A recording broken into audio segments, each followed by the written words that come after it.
Ini tidak hanya sekali ini ya, dulu juga pernah mengulas hal yang sama dan jadi perdebatan di salah satu grup Pagar Nusa. Dianggap sama, melecehkan kiai-kiai NU yang biasa menggunakan pengisian dengan media Godri.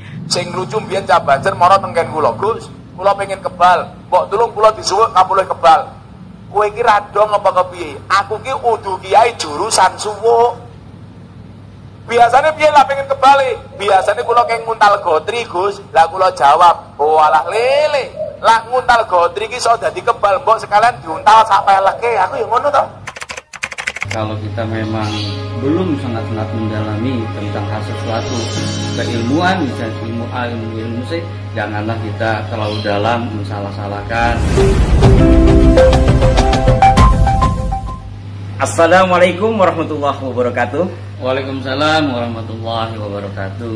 Terima kasih para pemirsa sekalian, salam jumpa. Kali ini saya bersama dengan Ustadz Lukman Har, salah satu anggota tim Memburu Hantu yang juga dulu pernah menjadi guru besar perguruan inti tenaga murni Al-Hakim.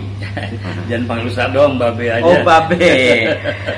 Kali ini saya akan ngobrol dengan beliau terkait dengan tata cara ilmu kebal yang sarananya menggunakan Godri. Hal ini, karena ada yang menanyakan kepada saya tidak hanya sekali tentang ceramah seorang ustadz yang dikesankan atau dinilai merendahkan beliau-beliau yang menggunakan Godri sebagai sarana kekebalan. Kita simak suaranya yang berikut ini. Umpama bocah Banjar latihan ilmu hikmah le, ora apa-apa, kena, tapi ra usah mau pamer-pamer ki. Sing lucu mbiyen Cah Banjar mara tenggen kula, Gus. Kula pengen kebal, mbok tulung kula disuwuk kapulih kebal.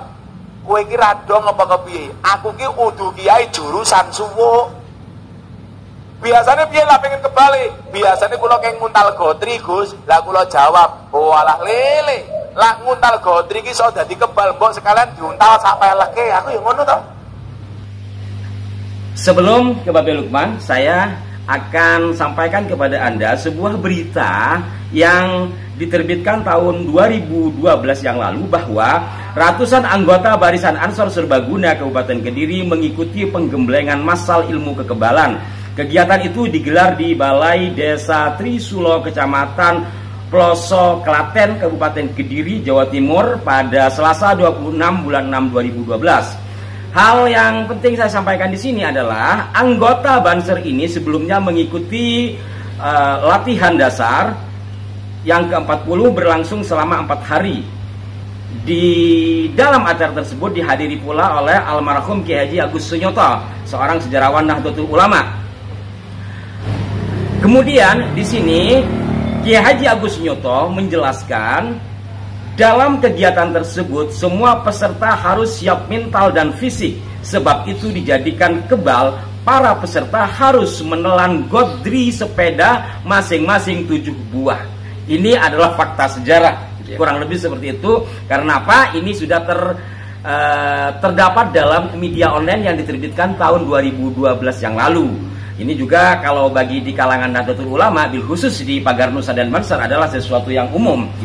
Pengisian dengan menggunakan Godri, walaupun mungkin ada ilmu yang lain.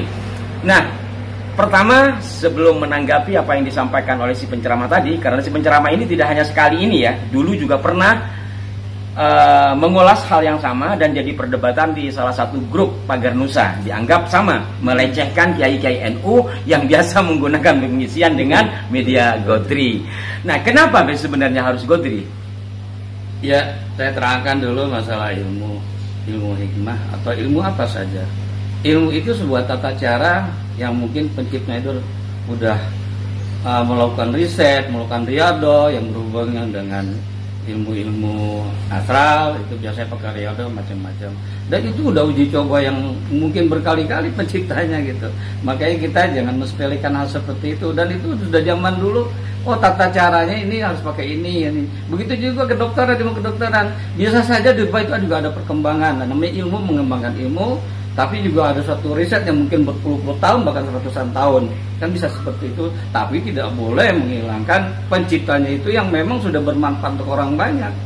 Nah, kalau masalah pengisian dengan sarana Godri itu udah bukan rahasia lagi gitu, dan semuanya hampir orang-orang yang itu udah memang tahu seperti itu.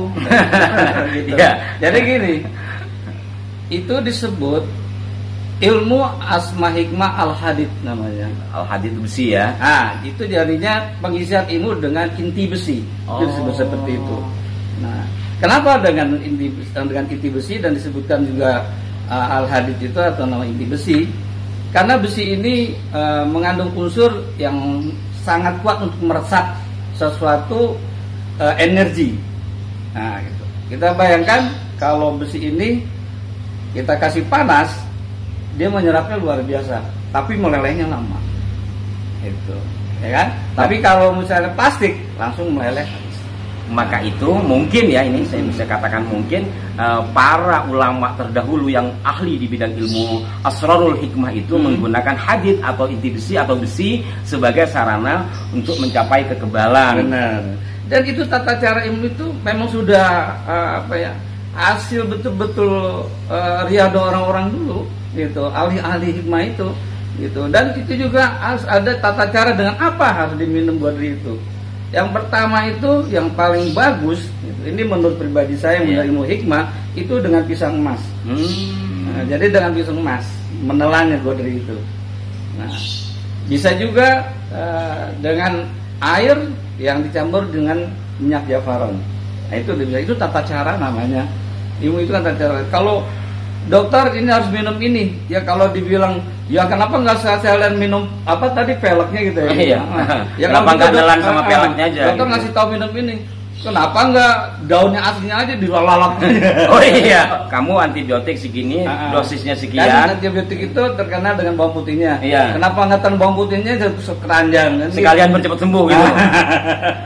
Jadi satu analogi yang sangat logis pemirsa, kenapa harus menggunakan godri, dan sama juga dengan dokter, kenapa antibiotik yang biasanya bahan bakunya menggunakan bawang putih ya.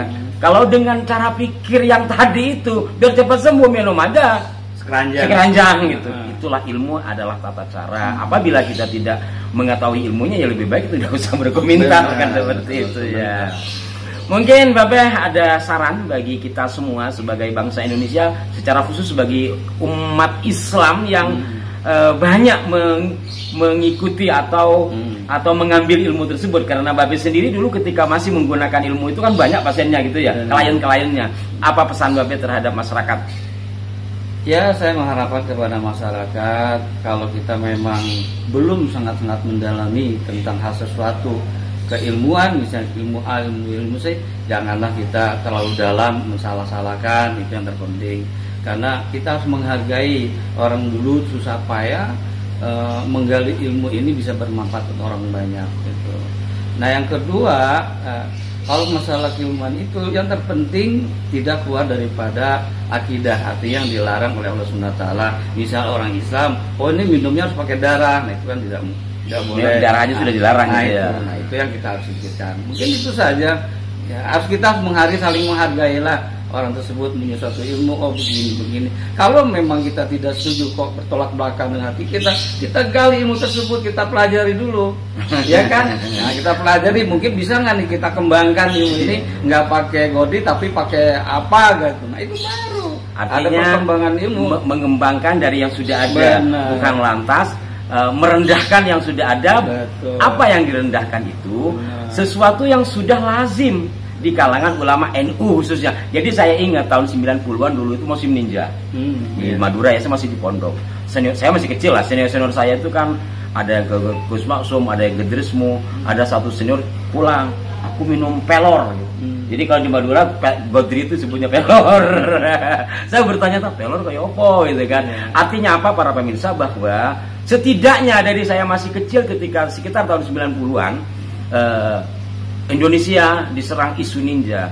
Hampir semua santri yang sudah dewasa, kalau saya waktu itu belum dewasa jadi tidak masuk bilangan, diisi menggunakan godri sebagai media memohon kepada Allah tentunya agar kita diselamatkan dari hujaman berupa senjata tajam, kan seperti itu. Karena ilmu hikmah itu kadang-kadang ada yang logika bisa dianalisa dan kebanyakan di luar logika. Nah, istilahnya begini ilmu hikmah. Kenapa tidak masuk logika? Misalnya kita mencari rezeki, ya kan? Mencari rezeki, kalau kita mau banyak rezeki, ya udah sedekah aja, ya kan? Sedekah yang banyak, gitu kan? Kalau nggak banyak ya penting kita terus berniat sedekah, ada 1000, 2000 sedekah terus akan mengalir. Itu kan ilmu hikmah namanya. Masuk logika enggak? Enggak kan? Ya, enggak. Karena uang kalau dikeluarkan dong kita mencari, kalau itu nah, kalau logika main kalkulator terus kita akan tidak ketemu-temu. Bahwa ilmu adalah ilmu ada penciptanya, dan sang pencipta ilmu tersebut tentu sudah melalui proses panjang. Seperti itu ya. Yang alhamdulillah ilmu yang seperti itu biasanya abadi. Saya tidak tahu siapa yang menciptanya, tapi sampai hari ini ilmu menggunakan Qadri, khusus Qadri ya, itu masih berlanjut. Terima kasih Bapak sama atas pencerahannya. Begitu juga kepada para pemirsa, apa yang kami sampaikan tadi itu bukan untuk mendiskreditkan si penceramah atau siapapun. Ini kita untuk membuka ruang pikir bersama bahwa ilmu itu memang ada dan lazim dilakukan oleh mayoritas ulama Nahdlatul Ulama, khususnya mungkin ulama di luar NU juga sama. Maka menghormati ilmu yang diwarisi oleh para ulama atau dilakukan oleh para ulama tentu menjadi kewajiban bagi kita.